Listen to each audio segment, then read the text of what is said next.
Well, another very different listening experience, Matt, is Cypress Hill. Heck yeah, it is. All right, so here I go. Cypress Hill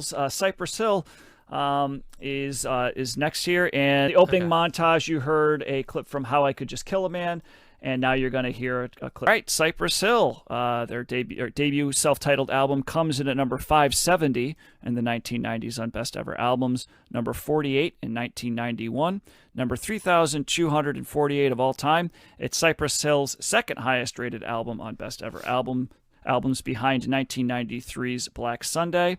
It did not make Rolling Stone's list, and Cypress Hill is ranked number 1,151 of overall artist rankings on Best Ever Albums. And so this is a little quick bio on the group. It's their debut album released on August 13th, 1991. The genres of Cypress Hill include West Coast hip-hop, gangster rap, hardcore hip-hop, psychedelic rap, that's a new one, and rap rock. Influences include NWA, Funkadelic, Ice Cube, KRS-One, Run DMC, EPMD, Ice-T, Parliament, Schoolie D, as well as the Beastie Boys, who were quite influential on Be Real's vocal styles, like try to do that nasal kind of vocalization inspired by the Beastie Boys. Their other similar artists include Body Count, Rage Against the Machine, Wu-Tang Clan, Dr. Dre, Method Man, Onyx, Snoop Dogg, Busta Rhymes, and artists that they influenced include Eminem, Post Malone, the Deftones, Limp Bizkit, 311, Black Alicious, Goody Mob, Everlast, and System of a Down, amongst many others. So clearly they've influenced not only people in rap but also new metal, all other kinds of rock bands as well. Their highest charting album is 1993's Black Sunday, which reached number 1 on the Billboard charts.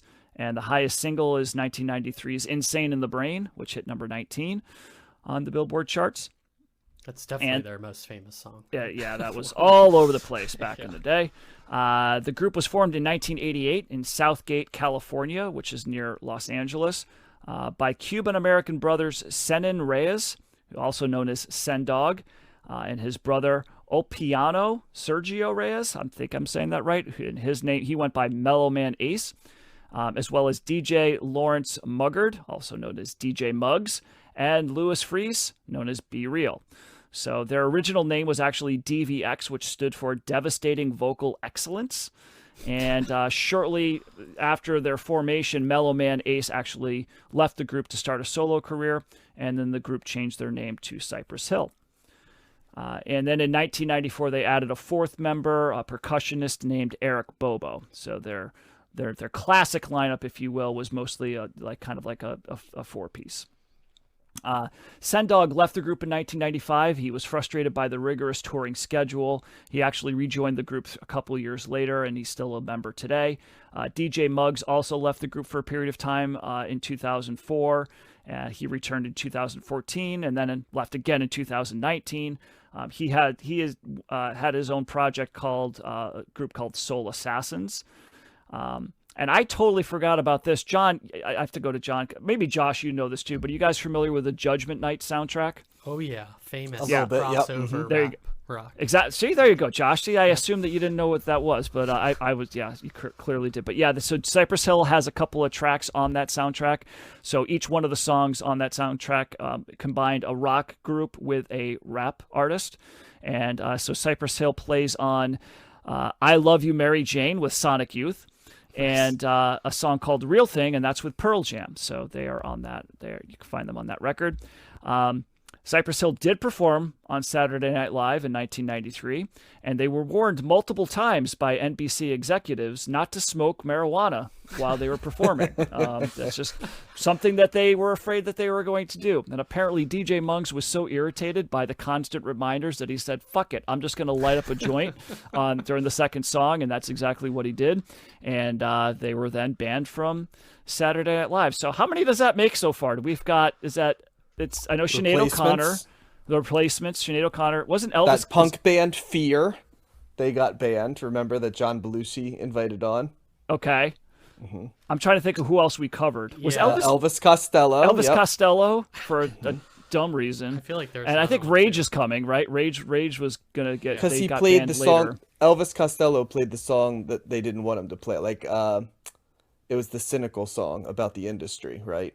Oh, okay. Radio, right? Right. Yes. And yeah, Yep. and he changed midway through, right, to that, something Yep. like that. Yeah, and Right. yeah, Yes, that's Rage right. because they were on the same episode with Steve Forbes. So, which, who made that booking? You know, like, that brings me back to like when Paul Ryan said that he liked to lift to Rage Against the Machine, and Tom Morello gave that famous like social media post. Yeah. Anyway, not Yeah. getting into politics, but yeah. In 2019, Cypress Hill became the first hip hop group to have a star on the Hollywood Walk of Fame. There have been plenty of other rap artists, individuals that were on the Walk of Fame, but Cypress Hill's the first group, even before Run DMC. I don't think Run DMC got theirs until a couple years later. Also, fun fact: Sendog and former Slayer drummer Dave Lombardo are childhood friends who attended the same high school, so a little connection there. And in March of 2022, Sendog gave an interview where he indicated that Cypress Hill would reunite one more time with DJ Muggs for one final record, and that's supposed to be the last one that they will ever do. It is yet to be released or any more information about how that's going. So I think that they were trying to get it out this year, but I don't think that's going to happen. We only got a couple weeks left before 2024. So that's your little Cypress Hill biography, and I think we start with John this time. John, what do you think of Cypress Hill? Yeah, it's this is an interesting one because I have never listened to a long form Cypress Hill album. I know them primarily as a singles band, right? And obviously, you know, Insane in the Membrane. On this one, How I Could Just Kill a Man, and some other songs have always floated around. So I did not know kind of what to expect from Cypress Hill. It's funny you mentioned the Beastie Boys because that is definitely something that I saw as an influence, but would not have processed as much of as an influence from just the singles. I like Cypress Hill a lot better when they're doing sort of Latin themed sounds and music. The songs that had a little bit more of the Latin theme in it are the ones that stood out to me. There were other tracks that seemed like they were trying to do a little bit of Public Enemy, and like even the production was a little bit Bomb Squad-y at different times. Yeah. I saw a little bit of what we saw with Ice-T a couple weeks ago in terms of this album as well. I think that might be the West Coast element of see, this is like a West Coast sound that's not what we would come to think of as the West Coast sound, like the NWA Dr. Dre West Coast sound. This is like a different West Coast sound that's influenced by as much by like Latin culture, right? And elements of Eastern hip hop as it is by, you know, the George Clinton G-Funk like laid back sound. I wouldn't necessarily call East this Coast hip hop, not Eastern like Chinese hip hop. when I say Eastern, Eastern, that would be no, East Coast hip hop. Yeah, it's Gotta love that Korean hip hop. Far, that would come for like 30 years, but boy, it's a thing. So, but no, in some ways, this does line up with like stoner rock and elements there, and even a little bit of kind of what Sublime would do a little bit later. Now they go in the reggae lens, but there's sort of cultural thematic elements that are similar here, and I kind of processed this album a little bit like I processed a Sublime album. In terms of a recommendation, I don't know if it rises all the way up to recommend. It's right on the gas gauge going one way or the other. The sort of the emceeing and the bars, so to speak, are fine, but they are a little, you know, the cops are on my case, weed. The cops are on my case, weed. Crime. The cops are on my case, weed. And like after a while, it's like, all right, I need a little bit more. I'd like to go a little bit more. Like maybe go with some self promotion. Maybe go with a little bit, you know what I mean, like social commentary and stuff. And that's why the songs where the beats had more of a Latin flavor were what popped for me, because that isn't something we've heard a lot in the music so far that we've covered, and it was a welcome.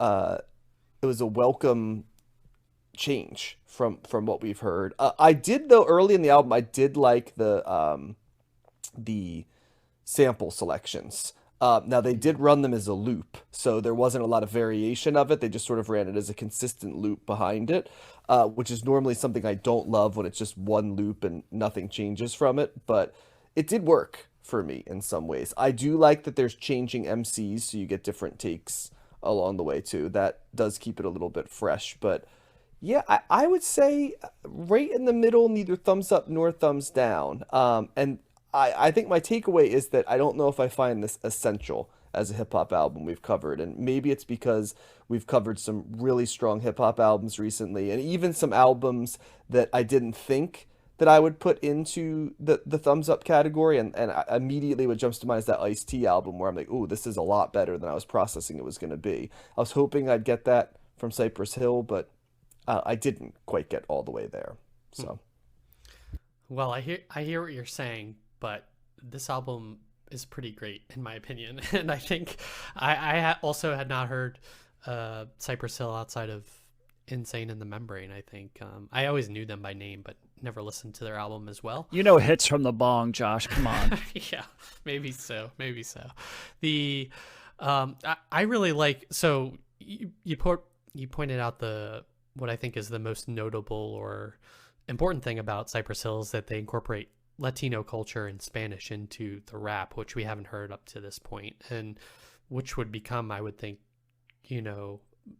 more common and probably is like par for the course now in a lot of areas of the country. And obviously there's like all just like straight up like Latino rap or Mexican rap or whatever, but so that's notable. Right off the bat, you kind of notice that incorporation of it. This album is so funky, and I love the samples that they use. I was immediately like moving my head and like responding to every track had some like interesting part to it or sample or just kind of guitar part or, repetition of a sound. I didn't mind the looping of it. Obviously, it's not as complicated or complex as the Bomb Squad's production and some of the other bands that we listen to, but the whole vibe of this group really worked for me. It's kind of got a party feel to it. The tracks are really upbeat, especially with the funky backing and the just kind of the trading off of their emceeing, along with the incorporation of the Spanish, switching back and forth between that and English, doing the Spanglish thing too, similar to or better than kind of what Sublime would run with, I would say. But yeah, I definitely got that vibe too, with especially on Latin lingo. That reminded me of kind of what Sublime would do on some of their songs. I think it's just a perfect complement to kind of the West Coast sound. It's adding an element to that. I really didn't mind the repetition of theme between like drugs and hating the police and people kind of stressing me out and stuff like that. I just really liked. I don't know. I just really responded to the whole album. It made me reappreciate kind of Funkadelic and Parliament and all those 70s funk bands that we talked about. I got a little bit of Outkast in this, especially on like Psycho Beta Buck Down. That reminded me of like early Outkast in a lot of ways.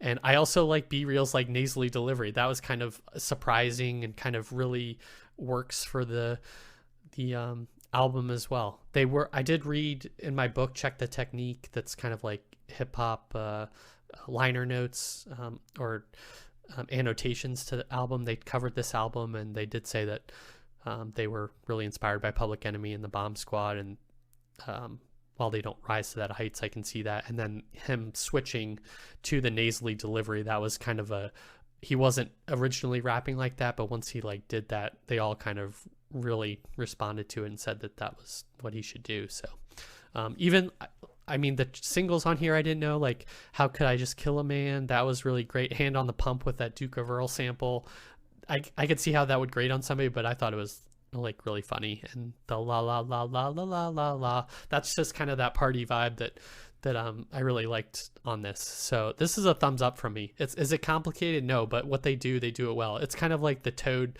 the Wet Sprocket of West Coast hip hop.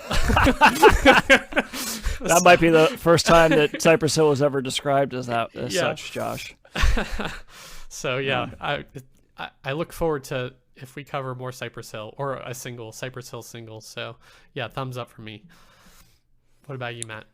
Yeah, and just to clarify, yeah, Be Real, I believe the way that he was rapping before he went all nasal was like he wasn't either, I don't think he was confident with that voice or just didn't think that it was as good as Send Dogs, and so like, but then when he started listening to the Beastie Boys, he was like, I think that I might be able to swing something like that, and that's where you get that, and he just made it his own. It's a very distinct.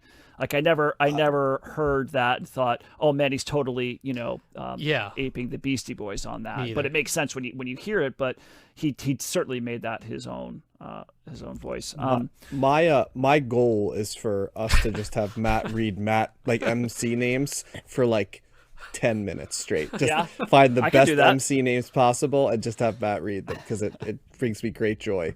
Yeah. Yes. Continue. I'm more with you, Josh. I really enjoyed this, and I think just generally speaking, I like the production. I thought the samples were great. There was a lot. It seemed like there was like a lot of 70s kind of samples that were going, and I didn't do a deep dive on like what was sampled exactly, but it's certainly Parliament Funkadelic stuff certainly cropped up. There was some like Isaac Hayes type stuff, a lot of wah-wah guitar, kind of stuff like that. So there's a retro feel to this record that I found. I went to one of those sites because I was like, where is that sample from? And like you can kind of see, so it's interesting to pick out that stuff. Well, there was one sample in particular that I picked up on that sounded familiar, which was a sample from Stoned is the Way of the Walk. And that is, and I'm like, man, that sounds like we just covered Tribe, right? Tribe Called Quest, Low End Theory. And the sample is from a song called Down Here on the Ground by Grant Green. And it's the same sample that's used on Tribe Called Quest's Vibes and stuff from Low End Theory. Okay. And so I was way more familiar with that than I was with this. And but this record actually came out a month or so before Low End Theory. So it's the same kind of sample there. I didn't know any of the songs on this. I didn't even the singles or whatever. So I think I only know stuff from Black Sunday. And this has it's got like a full sound, and I think we're clearly beyond the early iterations of rap that we started seeing in the 80s, which was a much more stripped down, less produced, kind of more focused just on drum beats and not like samples as much. But this one's just started, the production starting to really incorporate a lot of different things, and it's a very full sound. I did pick up on some of the Bomb Squad stuff, types of production here. And this was less aggressive than some of the Bomb Squad, this is stuff that kind of turned me off with their production. And less complex, I would say too. Less complex. Yeah, well. Yeah, but complexity wasn't my issue with their stuff. It was kind of just like the the kind of like well, in fairness, that was just the one album though, Matt, because we all agreed that the second album was that's true. That was was certainly more prevalent on It Takes a Nation of Millions as opposed to Fear of a Black Planet. But you're right. That's but the lack of variety of topics doesn't bother me as much as it does you, John. But I see what you're saying. Yeah, it's a lot of like light it up and or light another, right? Like it's but I don't know sonically. In fairness, they did say light up another en Espanol as well. So. Yes. But this was an easy listen for me. It didn't take long for me to get into it. I think the beats are great. I liked all the incorporations of all the samples. I really like Be Real's. I like that nasal voice too. It's just kind of, I like the whole aesthetic here, and a lot of the touch points that you're bringing up too, John, it's like kind of like, oh, there's like a sublime element to this. It's like, yeah, there is. It's kind of, there is a little bit of that going on. And, but yeah, I would I consider this essential? I don't know. I'm probably the last person that should be telling anybody what an essential rap album is. But I really enjoyed it, and it's, and I would certainly give it a thumbs up. I thought overall it was just a really, really good, well produced sounding record. I mean, the '90s were a good decade for rap, so there's a lot more to come. Like, if this is mid rap from the '90s, then we're in a good spot. So yeah, it probably did suffer from just what we've covered in the surrounding area for me a little bit too. I will agree with you, Josh, that there's some funk elements of this to go along with the Latin elements that are appealing. I don't know. For what I think it was just, like you said, the lack of complexity of the beats, even though they were funky. I just wanted I wanted a little bit more DJ work on the albums and the thematics. I can understand that for sure.